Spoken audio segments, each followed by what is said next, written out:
1943 Berlin, एक बहुत ही भयानक दौर। दूसरे विश्व युद्ध की विध्वंस लीला में आखिरी वक्त की विक्षिप्तता व्याप्त थी। पूरे विश्व में फैल गया था एक जानलेवा नोवेल वायरस। एडोल्फ हिटलर, उसकी नाज़ी पार्टी के नेतृत्व में चल रहा था यहूदियों का अमानवीय नरसंहार। अब इंसान को तोलने का तराजू उसका कर्म नहीं था, बल्कि धर्म था।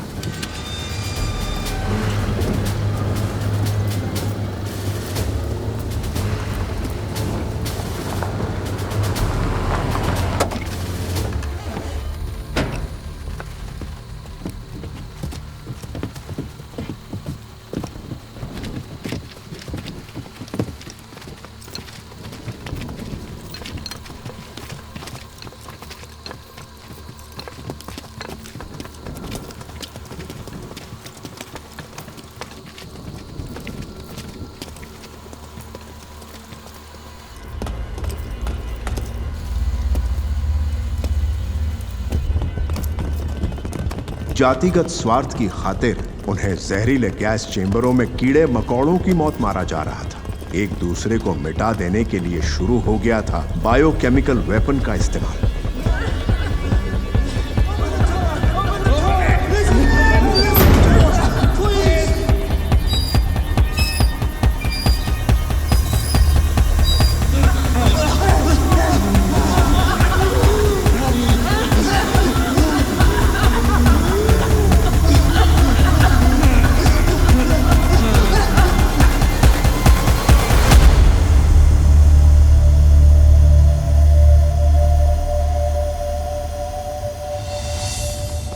जानलेवा हथियारों के इस भंडार में एक नया हथियार शामिल हुआ, जर्मन वैज्ञानिक प्रोफेसर रुडोल्फ का आविष्कार, अ novel virus.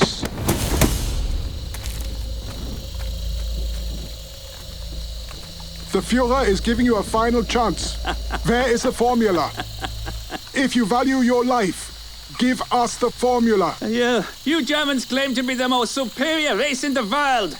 Can't you discover it yourself? Don't you consider yourself to be a true German? Yes, but I don't possess a racist mindset like you. Tell your Führer that the humanity still exists in Germany. The Russians are composing your requiem in Stalingrad. Game over, you bloody Nazis!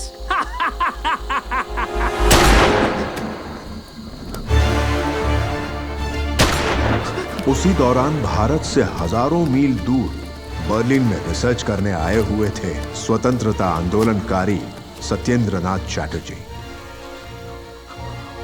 जो थे वैज्ञानिक Rudolf के प्रिय छात्र।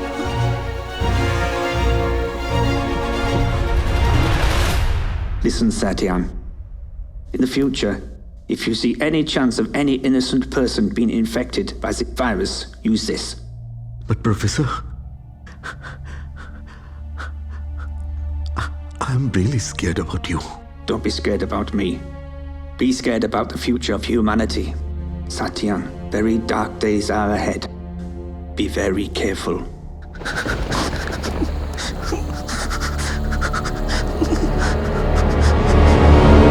World war के दौरान Berlin में नेताजी के एक सहयोगी दादाजी को ऐसे ही एन्क्रिप्टेड मैसेजेस के जरिए नेताजी को इंस्ट्रक्शंस भेजते थे और दादाजी उनको डिसाइफर करके ब्रिटिश इंटेलिजेंस की नजर से बचाकर भारत के क्रांतिकारियों को भेजते थे। क्या इस किताब में उस साइफर के बारे में लिखा हुआ है? ना, इस किताब में मैंने उन साइफर्स का कोई जिक्र नहीं किया है। दादाजी को लेकर अलग से एक किताब लिखने का प्लान है। अच्छा, तो उस किताब को कब रिलीज करने का प्लान कर रही हैं? खत्म होते ही। वैसे मैं आप लोगों को एक सैंपल दिखा सकती हूँ।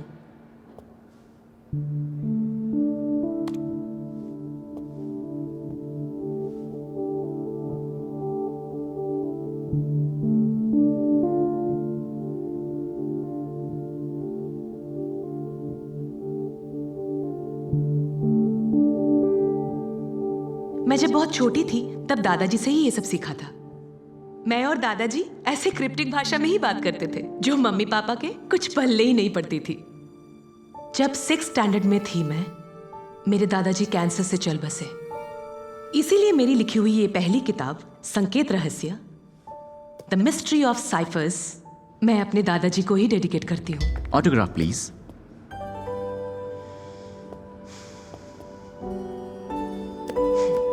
एक सवाल पूछूं? बुरा मत मानिएगा प्लीज। आप एक गवर्नमेंट बैंक एम्प्लॉई हैं, फिर भी ऐसी किताब लिखने का वक्त कैसे निकाल लेती हैं? नहीं मतलब मैं खुद एक आईटी प्रोफेशनल हूं, फिर भी अपनी बीवी के ही बुक लॉन्च पर वक्त से नहीं पहुंच पाता। बस इसलिए पूछ रहा हूं। उम्मीद है आपकी बीवी को इससे खास फर्क नहीं पड़ता होगा। आपकी बीवी इन सब से यूज्ड टू हो चुकी होगी।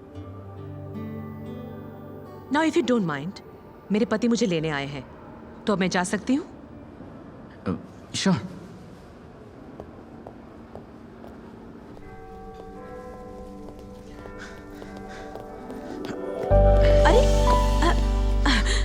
अरे क्या कर रहे हो तुम प्रियम? सब लोग देख रहे हैं। अरे तो क्या हो गया? तुम्हें क्या लगता है ये चांदनी चौक है? ये लंदन है। यहाँ पर all this is very cool. हाँ no no no, it's not cool.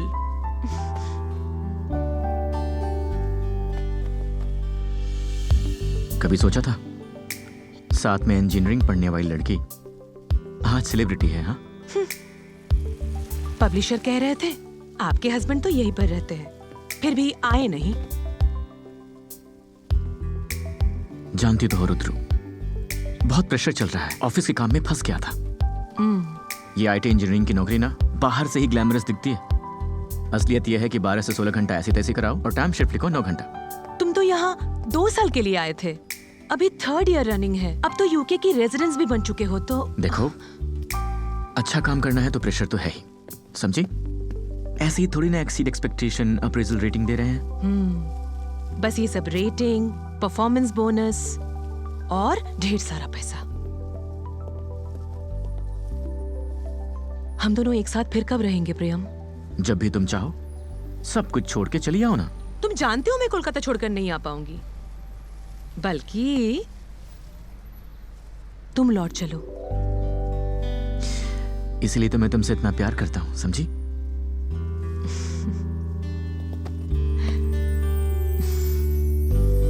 Congratulations on the launch of your new book, Rudrani. Thanks. I'm sorry to disturb you guys like this, but I need to talk to you about something very urgent and confidential. What is it? It's related to ciphers.